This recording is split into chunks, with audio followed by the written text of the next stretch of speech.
Habang nagkakape tayo, pag-usapan natin ang mga 10 items na pinakamabili dito sa ating sari-sari store. Nilagay ko sa number 1 ang kape. Kung bakit kape sa number 1, kasi pagising pa lang natin sa umaga, nagkakape na tayo. Sa tanghali, nagkakape. Sa gabi, nagkakape. Kahit madaling araw, nagkakape. Ang kape pwedeng 24/7. Kaya yun ang number 1. Pangalawa sa listahan ay itlog. Pwede mo sa umaga may kapartner na itlog like ham, tocino, corned beef, hotdog, palaging magkapartner yun sa itlog. Pangatlo sa listahan ay dilata, kagaya ng sardinas at corned beef. Kasi ang mga nanay, pag bibili ng itlog, automatic merong kapares siya na sardinas or corned beef or iba pang dilata, kasi yun yung madaling lutuin sa umaga, lalo na kung may mga estudyanteng papasok, kasi kung pupunta pa ng palengke, matatagalan pa, kaya yun na yung pinakamadaling lutuin sa umaga. Dapat ay noodles, kasi pag gusto mong humigop ng sabaw, yun yung pinakamadali, kasi kung isda or karne pa yung isasabaw, mas matatagalan kasi mamamalingke pa.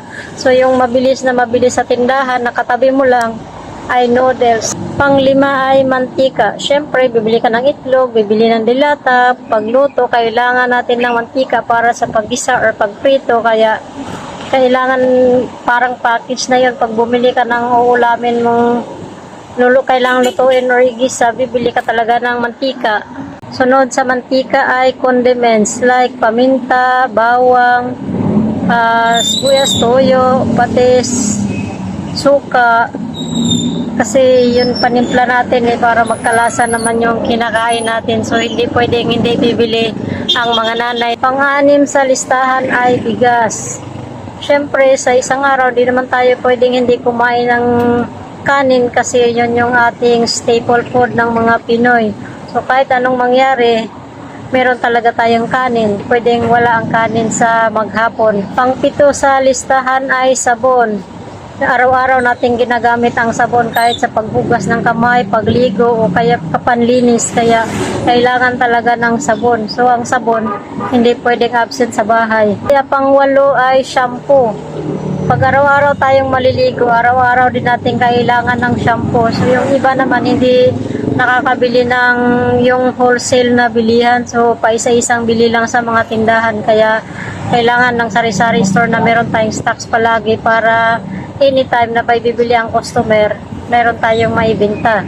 Pang-siyam ay toothpaste. Hindi naman tayo pwedeng hindi mag-toothpaste na isang araw. Hindi pwedeng palipasin yung araw na hindi nagto-toothbrush. Kaya pagising pa lang natin sa umaga, mabaho na yung hininga, kaya kailangan na natin mag-toothbrush sa umaga pa lang hanggang gabi. Kaya hindi naman kayang bumili lahat ng yung malaking box. Kaya yung iba araw-araw bumibili, kasi yung maliit na sachet lang yung kaya nilang bilhin. Pang-10 ang bisyo, alak at sigarilyo.